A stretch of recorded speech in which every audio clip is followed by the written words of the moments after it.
my literary luminaries, and welcome back to another Tuesday Talks. Today's Tuesday Talks topic is, who are your favorite male authors?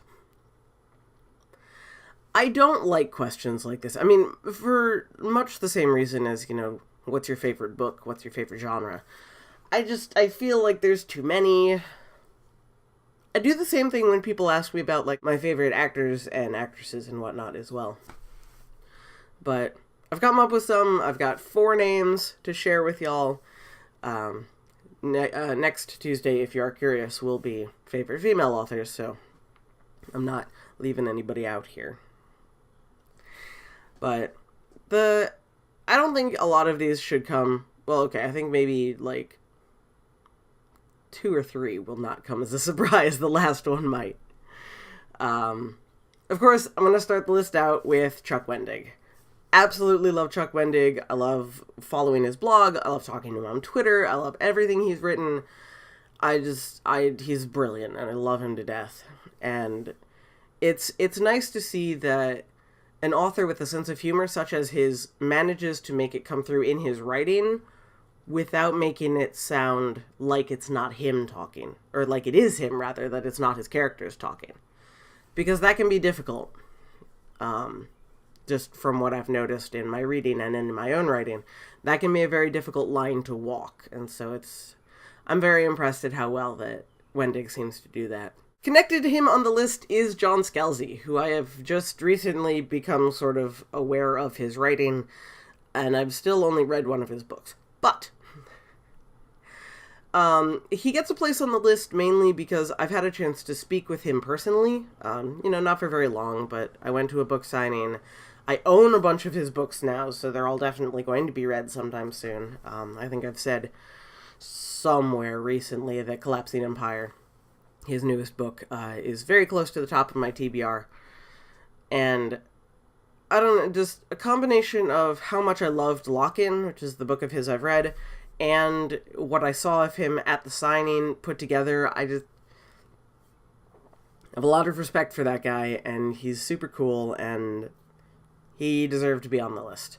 Also, I'm really bad at coming up with these lists, so.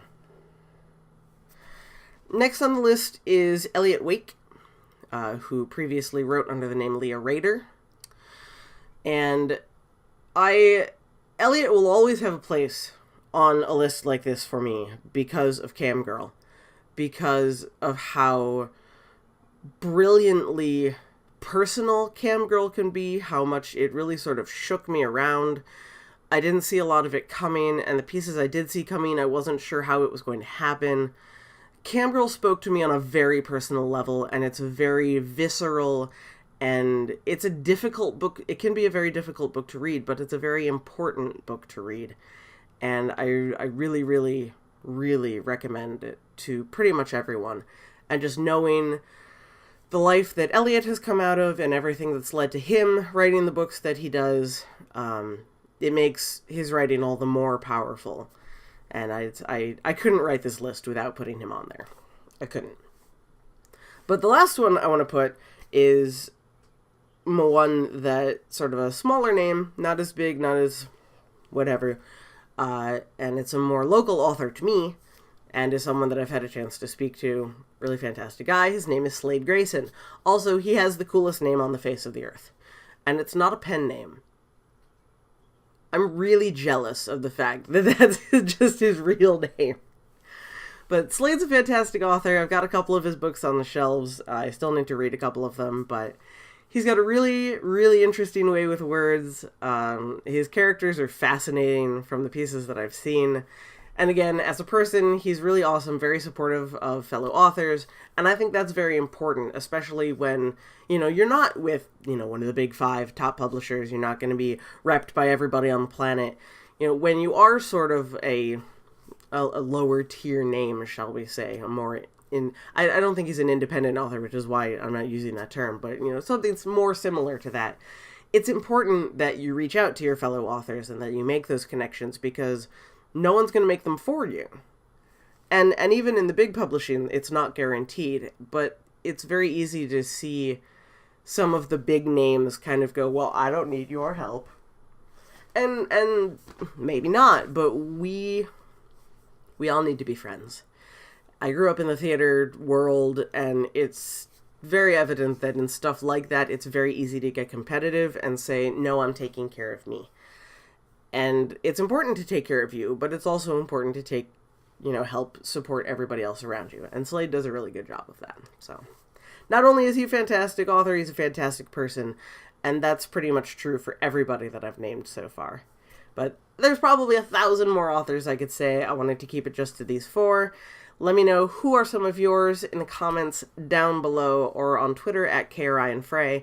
As always, I love to hear from you. If you like the video, be sure to give it a thumbs up. It is very much appreciated and very much helps. And hey, if you're new to the channel and you like what you see, why not subscribe? YouTube will very kindly notify you anytime that I post a new video, particularly if you hit the little bell icon, which should be every Tuesday and Thursday. But until next time, I shall bid you all adieu, and I will see you all on Thursday for Top 5 Wednesday.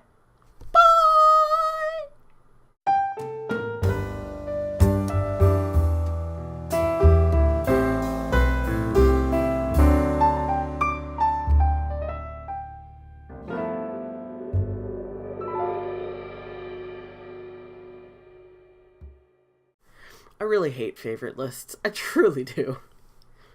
But someday I want me to be on a top 5 list. Or a top anything list. I want to be a favorite someday.